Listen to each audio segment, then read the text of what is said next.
the chemistry between your main character Lily and Hagen, which was two dogs, was amazing. How much time were Lily and the two dogs spending together offset to bond, because they really had a chemistry together? Absolutely. So 3 months actually they be together, but also we shoot on a very special method, because we shoot 1 week and after we rehearse 1 week and shoot and rehearse. So I can say they write the script as well. So, you know, to children and animals, they can do what they can do, and they cannot do what they cannot do, so they cannot lie. Right, right. And that was really interesting also for me to recognize it, that how and what they can do, and I write into the script later.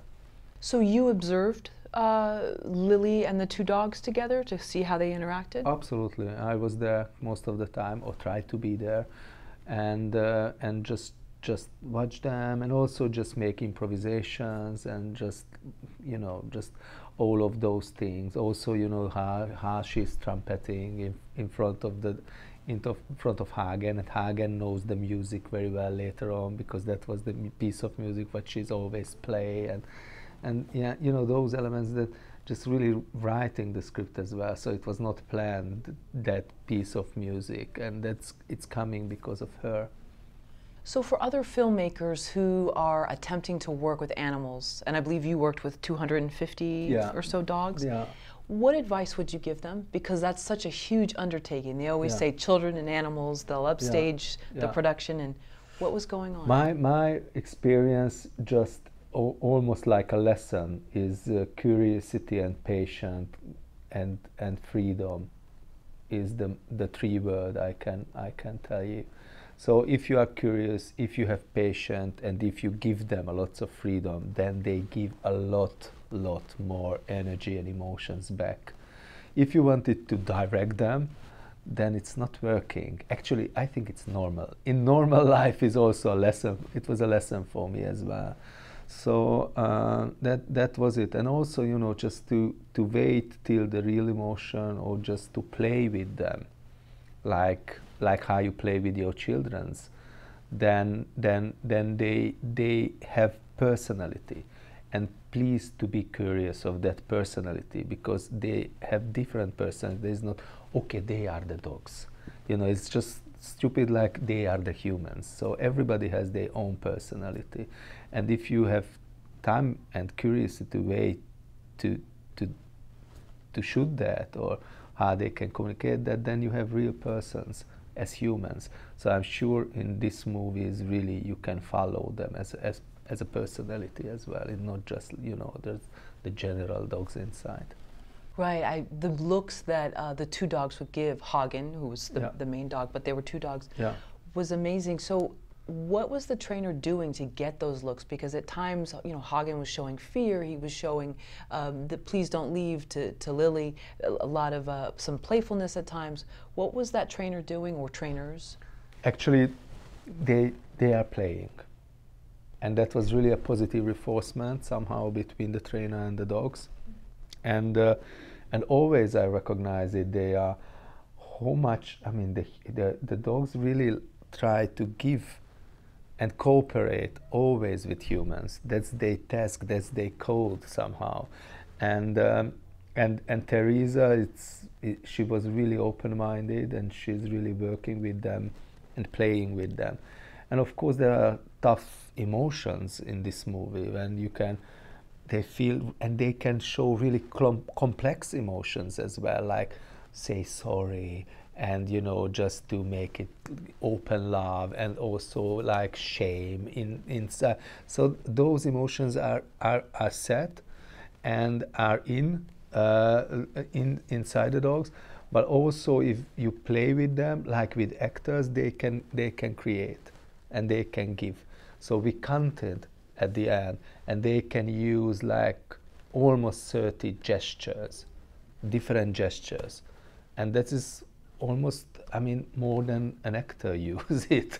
It's really like how they can use their head, for example, and I'm sure they totally understand what they are doing. Of course, they cannot sign it with a pen. That's okay. I'm in a movie, but they know. I mean, and sometimes they totally ignore a scene, what they don't want to do, and then we change. Okay, if you don't want to do that scene, my dear, then you don't do it.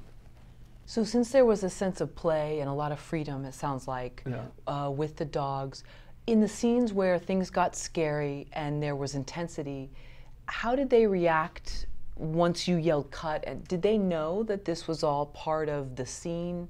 How are they able to digest that when you would work with them? It's really difficult to say because always they are playing. So, for example, you know, the most rude scenes was, for them it was really playful. For example, the fighting scene.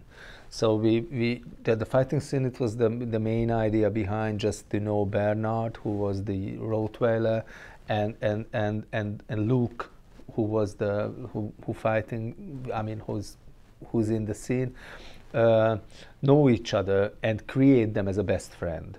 And they have a chemistry. They was really happy always when they meet each other. And then first moment when they meet each other, we shoot.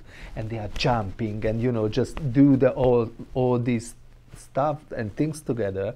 And we shoot every day, 20 minutes, that scene.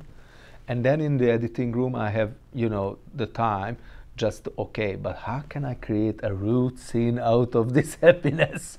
And then the cut, I mean the edit, and lots of sound is coming, and I do a first somehow version, and I do more close-ups, you know, with the fake blood and, you know, those things. So that was really difficult to create out of the happiness, that rude scene. Actually, it was something much more difficult. For example, the most difficult was that when they are just walking on the street without control. So where is the trainer is not close, the camera is not close, so they are just like a bit far away, further away. For example, there's the scene when they are just walking on the bridge.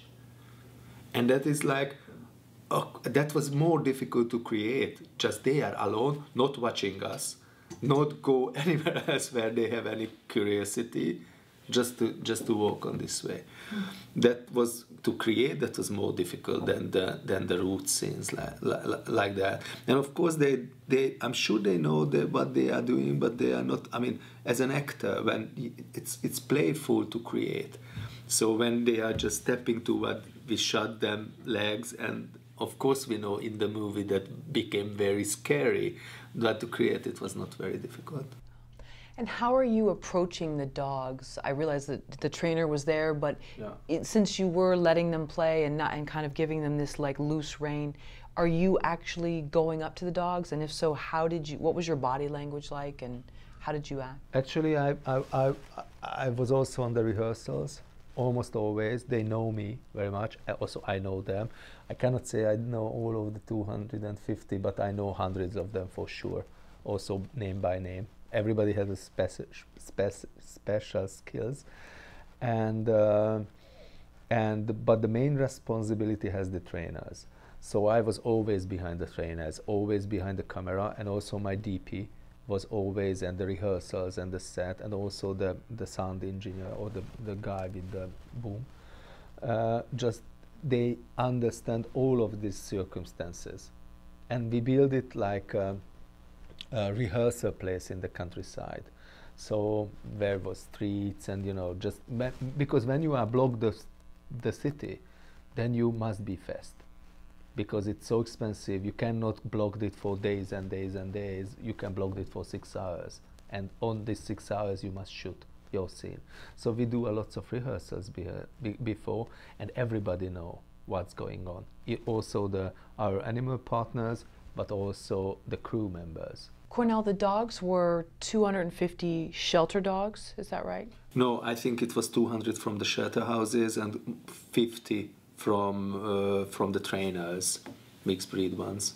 Okay, how does that work? Is that different in Hungary where you're able to use the dogs for like maybe 8 hours and then take them back to the shelter? How did all that transpire? Actually it's less than 8 hours. We shoot them for 4 hours maximum. Also for the hero dogs, you are not able to shoot more than 4 hours. It's more like rights for the children than also for rights for the animals. And then it was really interesting because we met when I started this movie, and the whole idea, we met a lots of depressed dogs inside the shelter houses, and then we started to working together with them as well, and we also with a special method, then how you kill domination fights, and how is be a positive happy gang together who wanted to cooperate with humans as a gang. And when we recognize it, they are just, they changed a lot. They was really like part of the movie, and it doesn't want to give them back to the shelter houses. So we do an adaptation program. Through the movie, we do a homepage, just you can adopt after the movie those film star dogs. And it was super successful. So all of them is with families now. And of course we know it's just the drop in the ocean. So 200 was like adopting. But we try to support as much as we can also those programs and shelter houses as myself personally as well, and also our film company is supporting with money. So is White God a film about animal rights, or is it a larger message about overcoming being unwanted and a story of two people separated, or two creatures really separated? I think it's a social criticism. I criticize my society, my major society, to create those stories. And I mean, it's about animal rights, of course, but I was not a huge animal rights fighter before, but after this movie I am. And how I am facing with those problems, I felt I would like to live in a society where have rights also the animals and also the plants, and everyone have the same rights. I deeply believe equality, and I think we share the word. So, and which is human easily forget this is word just for us, and this is just simply not true. And of course, it's always a sonder for the society as well, how much rights has animals inside. Beautiful film. Thank you. Thank you so much.